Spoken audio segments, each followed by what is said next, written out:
முதல் வாசகம் எரேமியா நூலிலிருந்து வாசகம். அதிகாரம் 11. இறைவசனங்கள் 18 20 முடிய. ஆண்டவர் எனக்கு வெளிப்படுத்தினார், நானும் புரிந்து கொண்டேன். பின்னர் நீர் அவர்களின் செயல்களை எனக்கு காட்டினீர்.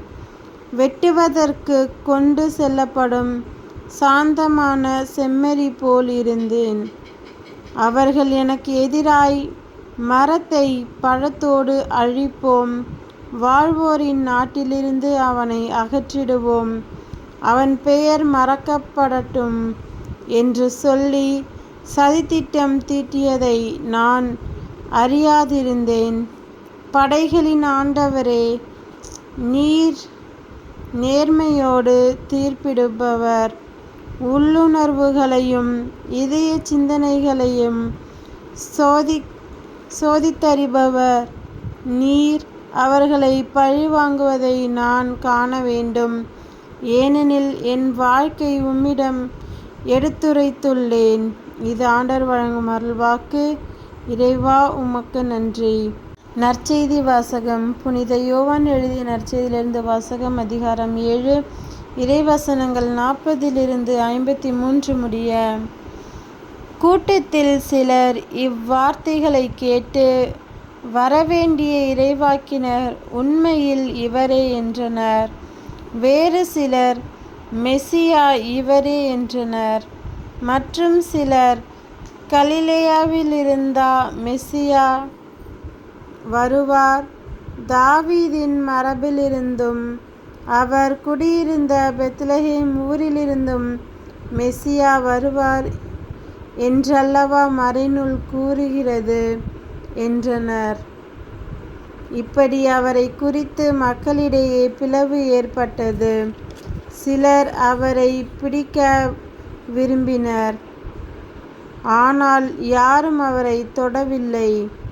தலைமை குருக்களும் பரிசேயர்களும் அனுப்பியிருந்த காவலர்கள் அவர்களிடம் திரும்பி வந்தார்கள்.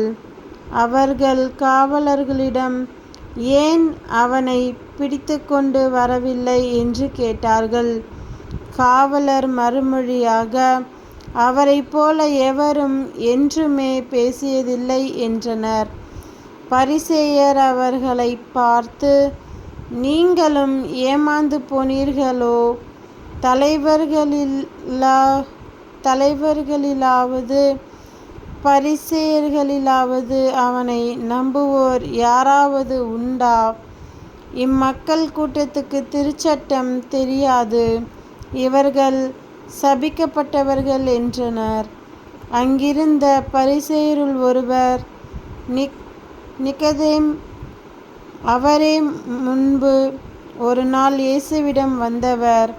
அவர் அவர்களிடம், ஒருவரது வாக்குமூலத்தை கேளாது, அவர் என்ன செய்தார் என்று அறியாது ஒருவருக்கு தீர்ப்பளிப்பது நமது சட்டப்படி முறையாகுமா என்று கேட்டார். அவர்கள் மறுமொழியாக, நீரும் கலிலேயரா என்ன?